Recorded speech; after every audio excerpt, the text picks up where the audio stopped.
If you've ever spent weeks psyching yourself up to do something that ended up only taking 10 minutes, then this video is for you. Because I finally figured out why we do that, and more importantly, how to finally stop.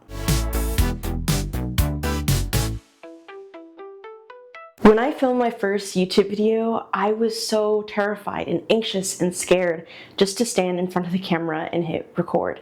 It took me weeks just to get to that point. And once I did it, the pressure started to relieve itself. Doing scary things and coming out the other end of it okay helps you build so much resilience. After filming that first video, like actually hitting record and filming something, I realized that all that scary part isn't coming from actually hitting record.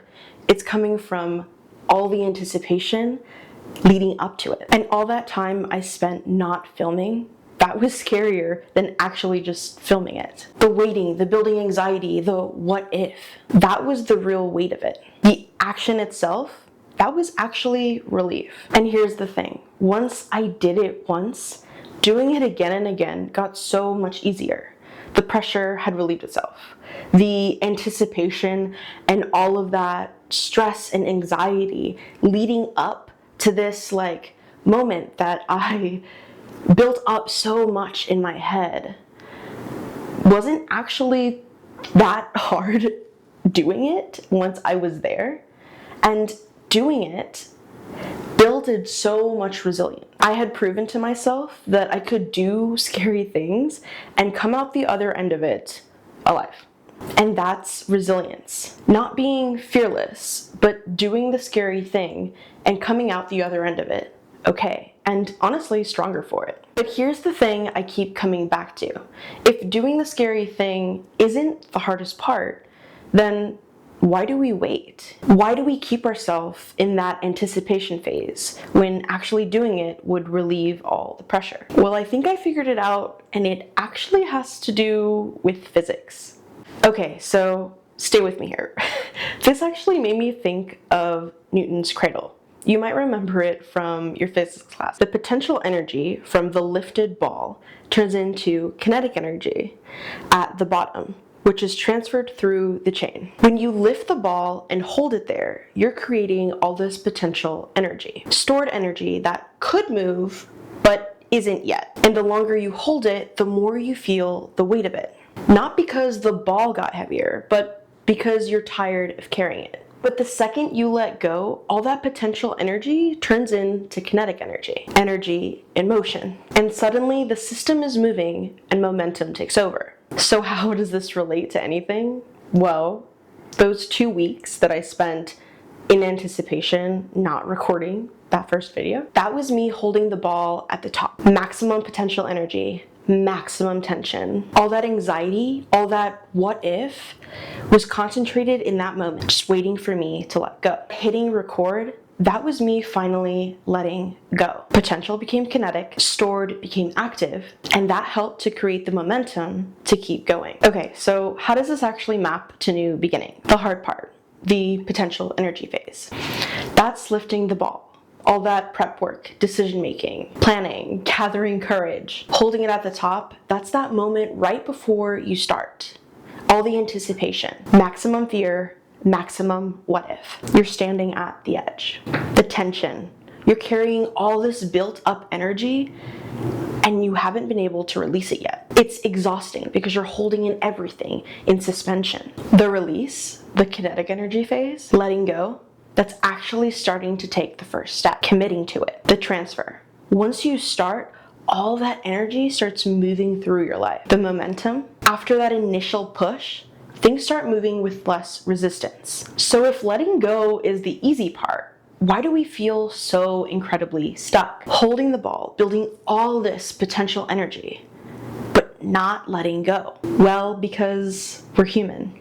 We have fears and vulnerabilities and past experiences that make us hesitate. We're not just holding a metal ball. We're holding the weight of what could go wrong, what people might think. How do I write a script? How do I edit the video?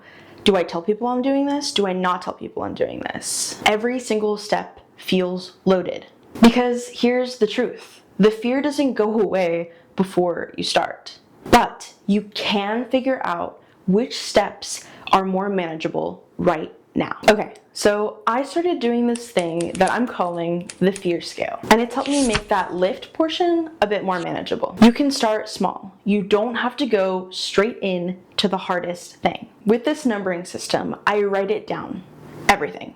Every single step, and I make a list. Every step, every scary thing. And I rate them each from 1 to 10. 1 scares me the least. I could probably do this today if I put some energy into it. And 10 scares me absolutely less. I can almost imagine not doing this at all, even though I may want to. 10 is like aspirational. What I dream of myself doing when future me is more confident in the skill. And here's the key. I start with the 1s and the 2s. Think about it back with Newton's cradle. You don't have to lift that ball up as far back as you possibly can just to create some type of movement. A small push still creates momentum. Starting with the 1s and the 2s, that's like pulling the ball back just a little bit. Less potential energy, yes, but also less resistance, less fear, easier to let go. And once you release that first ball, the momentum starts building. What's wild is that doing the scary level 1 thing makes the scary level 5 thing feel more like a 3 thing, because you've already proven to yourself that you can let go. You've already created movement in the system. You're not starting from 0 anymore. You've got momentum. Okay, so these balls in Newton's cradle are kind of making me think of like a roller skate. So let's use an example that goes with that to go through the numbering system. So we have a friend, let's say her name is Emma, and she's trying to pick up rollerblading or roller skating. Okay, so Emma's building her fear scale. She's going through all the things, listing them all out of the things that scare her from 1 to 10. And it doesn't have to get to 10. It can surpass 10, or it can only go up to 5 or 6 or 7. But it's really just getting them there so that you can have like a perspective of like the things that are scaring the most and the things that scare you, but you can push yourself, and you can, you can do that today if you had to. So Emma's starting rollerblading. She's making her list. Finding a good park, researching types of blades, buying the skates or blades, roller skating, rollerblading, 2 different things.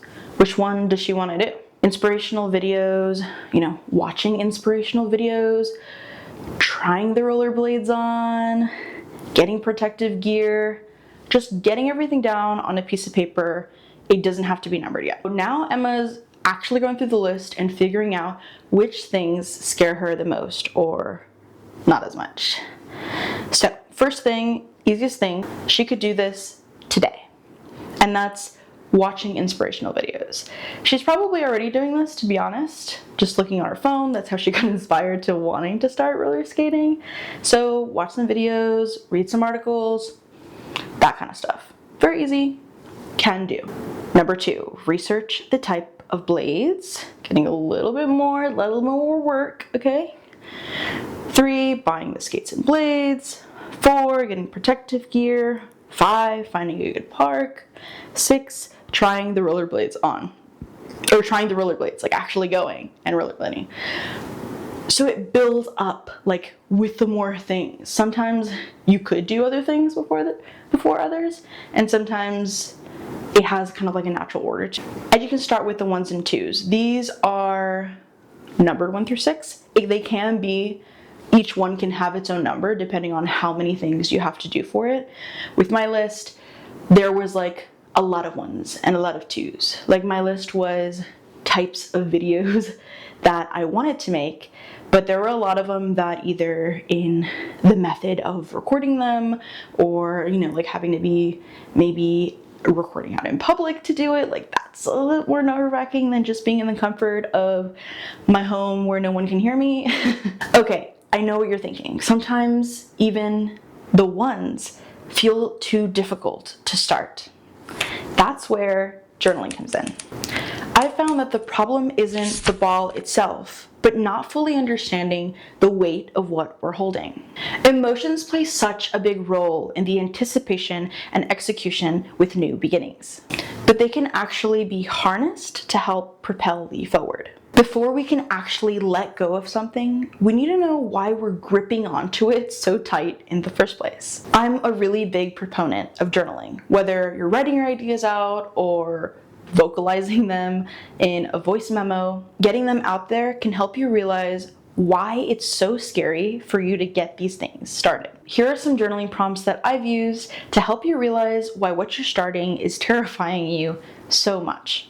I'll ask myself questions like, what specifically about this scares me? What's the worst thing that could realistically happen if I start? How will I feel if I don't even try? And this one will really get you thinking. What's the best that could happen? I find that that last one can really get me out of this pessimistic mindset of not feeling like I'm good enough to do a thing. When you're holding the ball in Newton's cradle, you can actually feel the weight of it. You know exactly what you're working against. The gravity, the pull, the tension in your arm. But with new beginnings, we often don't know what we're actually holding on to. We just know that it feels heavy. The journaling helps you see that maybe you're not afraid of actually rollerblading, like the action of it, but rather you're afraid of falling, somebody seeing you fall, and maybe they making fun of you or thinking that you're not good enough. And that has a much different weight to it than just thinking that you're afraid of rollerblading. And that holds a much heavier weight to it. The clarity creates an easier release. Once you understand what you're holding on to and why it feels so heavy, the letting go becomes much easier. You're not just dropping something into an unknown void. You're making a conscious choice to release a certain fear, a certain obstacle. Journaling and the numbering system helps you ease yourself into it in a more approachable manner. You know it's going to be scary taking that first step, but it doesn't have to be this grand leap. It can just be a step. Tool number 3, experimenting. I find that it helps me when I'm starting something new to shift my mindset from starting this grand adventure to thinking of it like I'm just experimenting. Because if it's just an experiment, I'm not necessarily needing to get this perfect outcome. I know that I'm gonna learn along the way. It can just be for me at the beginning. Thinking of it as an experiment just helps me truly not feel as stressed about it. And that's what got me to like start a lot of new things recently, because like as a wannabe perfectionist, right? Like there's so much pressure in starting something new. There's so much pressure to be perfect and like have everything figured out. And that's just like not realistic. Like we're starting, we're newbies, you know, it's gonna be bad, you know, before it's good. It's gonna be rough, it's gonna be chaotic. And like thinking of it as an experiment just helps me like set into it with a much more light mindset to it.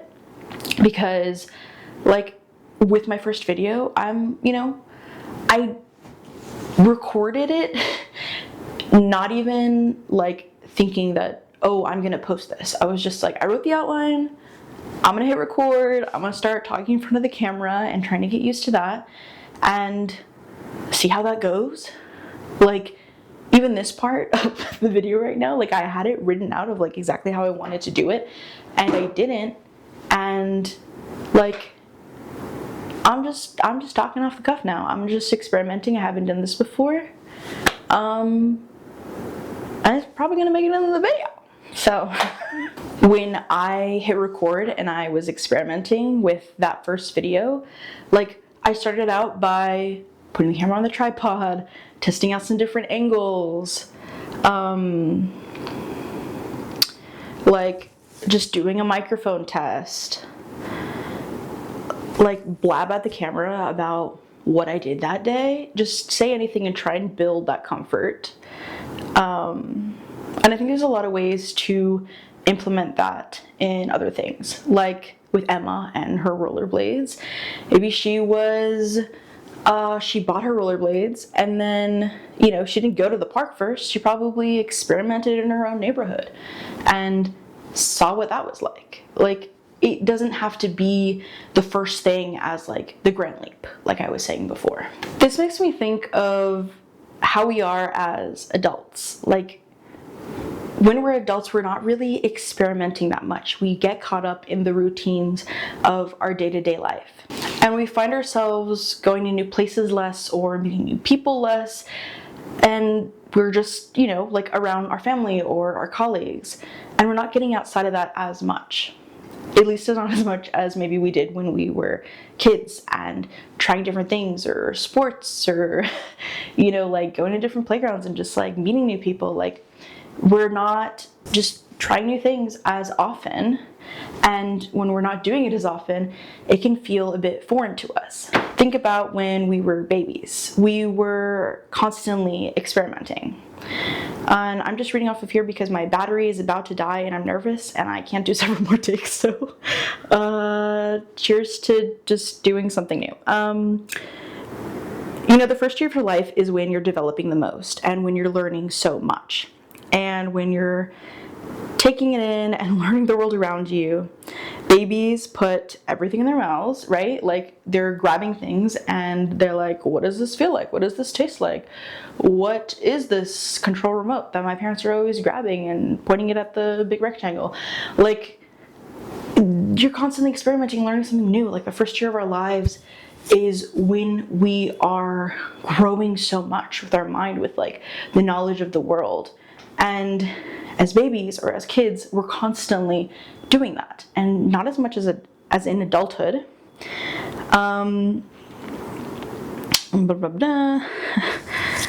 They're just learning, and that's how we all start, experimenting and taking in data from the world that's around us. Okay, so let's bring it all together. Step 1, write everything down. Get all your potential energy out there and visible. Get outside your head. Step 2, rate your fear. Figure out what tasks are actually manageable to lift right now, which is your 1s and your 2s. Step number 3, journal what's making it heavy. Understand what you're actually holding and why, so that you can better let it go.